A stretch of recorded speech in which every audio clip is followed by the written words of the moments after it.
Pada serangga dikenal dua tipe metamorfosis. Ada yang disebut dengan metamorfosis tak lengkap yang terdiri atas 3 tahapan. Metamorfosis tak lengkap ini biasa juga disebut dengan metamorfosis hemimetabola atau hemimetabolous development, perkembangan hemimetabola. Sementara jenis metamorfosis yang lain adalah metamorfosis lengkap yang terdiri atas 4 tahapan. Metamorfosis lengkap biasa juga dikenal dengan metamorfosis holometabolous development. Metamorfosis tak lengkap terjadi pada beberapa jenis spesies, misalnya capung, jangkrik, termasuk terjadi pada belalang dan kecoa. Itu terdiri atas 3 tahapan. Itu tahapan telur, nanti telur menetas membentuk nimfa. Nimfa kemudian akan bertumbuh, bertambah ukurannya hingga bentuk dewasanya tercapai.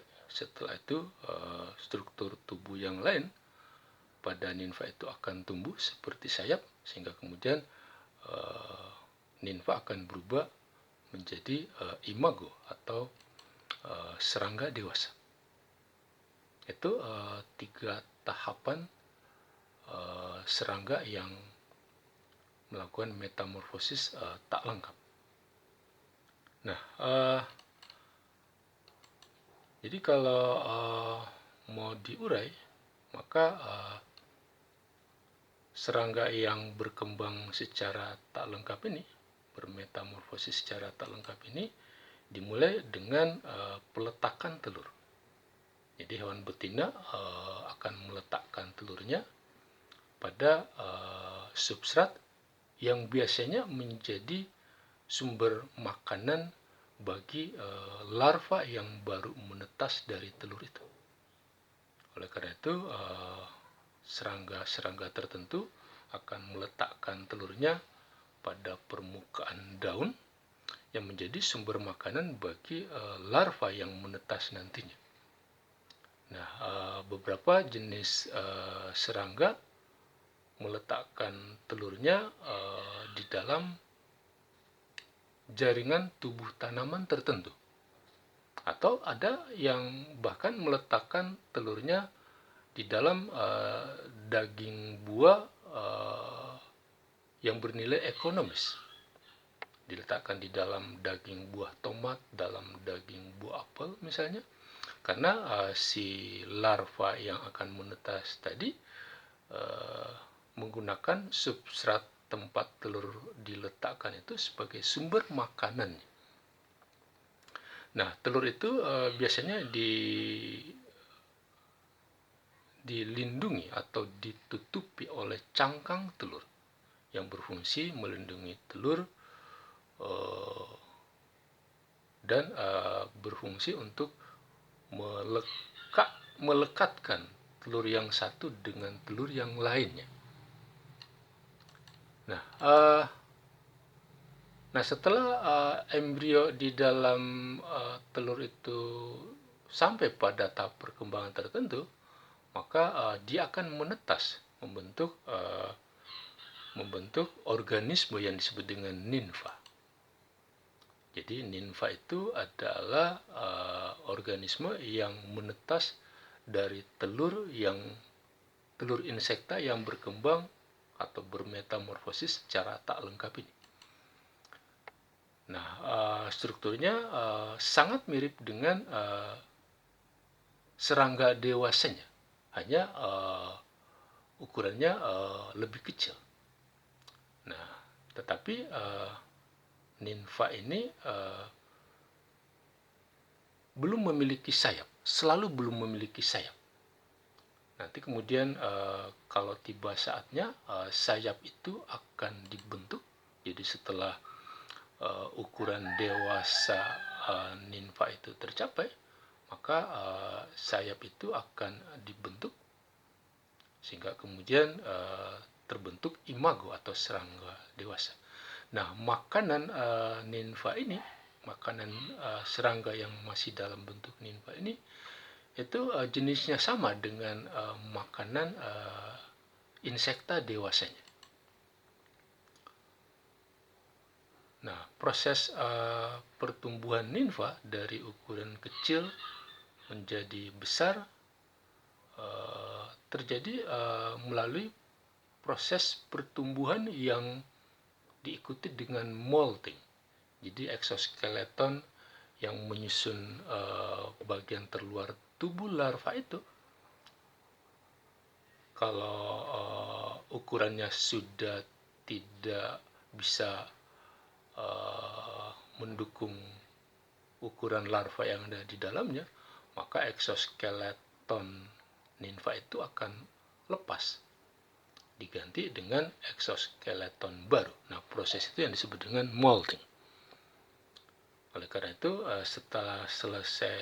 setiap selesai molting, ukuran larvanya kelihatan semakin besar dan semakin mirip dengan hewan dewasanya.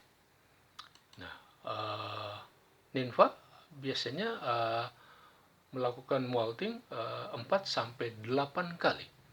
Jadi kalau nimfa itu molting sebanyak 4 kali, artinya ada 5 tahapan larva yang bisa dijumpai dalam proses perkembangan serangga ini. Nah, setelah selesai molting, jadi telur yang menetas telur yang menetas akan bentuk larva instar 1. Setelah larva instar 1 tumbuh, kemudian dia molting, akan terbentuk larva instar kedua. Jadi kalau dia punya 4 kali molting, maka akan ditemukan 5 tahapan instar larvanya. Kalau dia punya 8 kali molting, kalau dia melakukan 8 kali molting, artinya ada 9 jenis instar yang ditemukan pada proses perkembangannya. Nah, tahap dewasa itu terjadi ketika moltingnya berhenti. Jadi kalau ukuran nimfanya sudah mencapai ukuran maksimal, maka proses molting akan dihentikan. Nah, pada saat itu kemudian struktur-struktur yang belum tumbuh atau belum berkembang dengan sempurna akan mulai dibentuk. Misalnya sayap, kaki, dan seterusnya akan disempurnakan jika kemudian terbentuk serangga dewasa atau imago. Nah, jenis metamorfosis kedua adalah metamorfosis lengkap. Ini terjadi pada lalat, terjadi pada ngengat, pada kupu-kupu, dan pada nyamuk. Ini ada 4 tahapan. Tahapan pertama berupa telur, kemudian larva, jadi bukan nimfa tapi larva. Kemudian ada 1 tahapan yang tidak ditemukan pada metamorfosis tak lengkap, yaitu tahap pupa.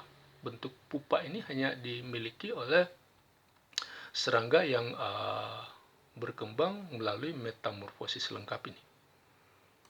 Nah, tahap yang terakhir adalah imago atau serangga dewasa.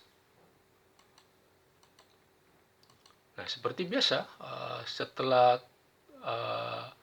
serangga betina meletakkan telurnya, maka telur itu kemudian akan menetas. Jadi setelah jangka waktu tertentu, larva akan keluar dari telur.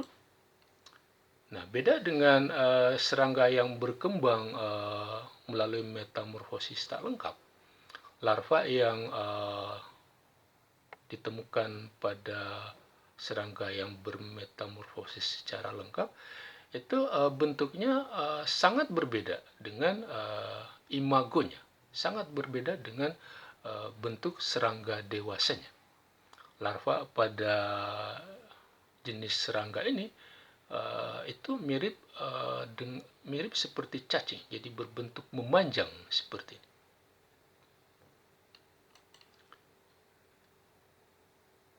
Nanti kemudian larva ini akan bertumbuh,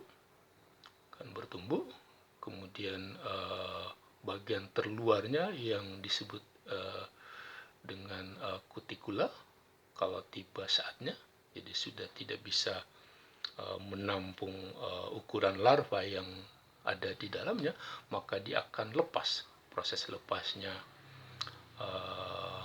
kutikula yang membungkus larva ini yang disebut dengan molting. Nah, molting sendiri nanti akan kita lihat itu dikendalikan oleh hormon-hormon tertentu. Nah, proses molting ini bisa berlangsung beberapa kali. Setiap selesai molting, maka kemudian ukuran larvanya akan kelihatan lebih besar dari ukuran larva sebelumnya. Nah, pupa sendiri atau tahap kepompong itu terjadi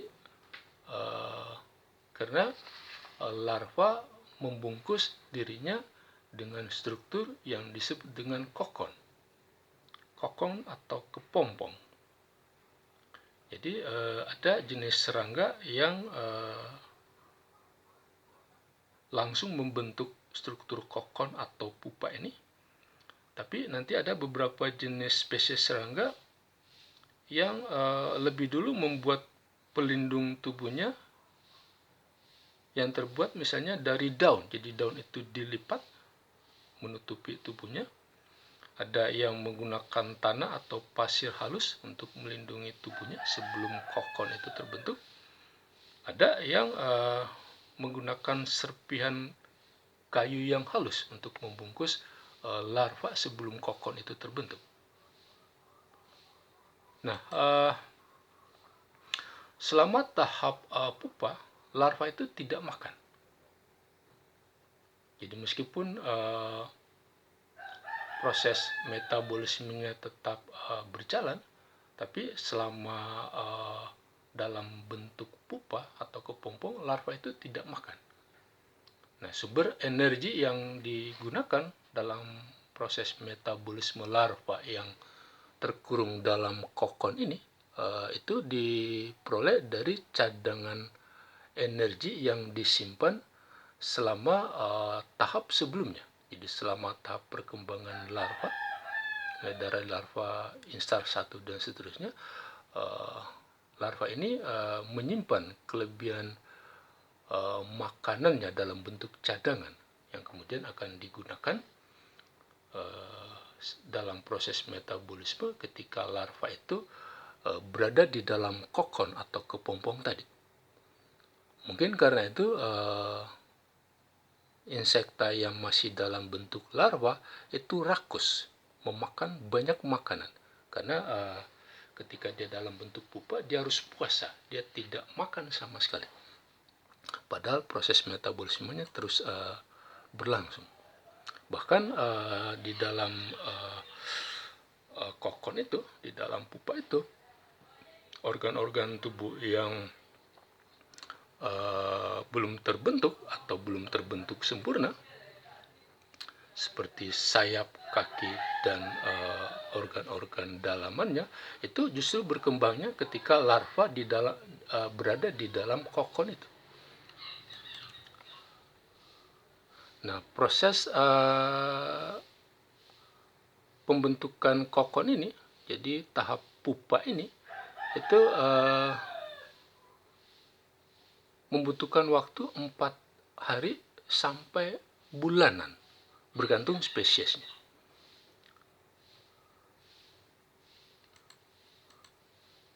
Nah,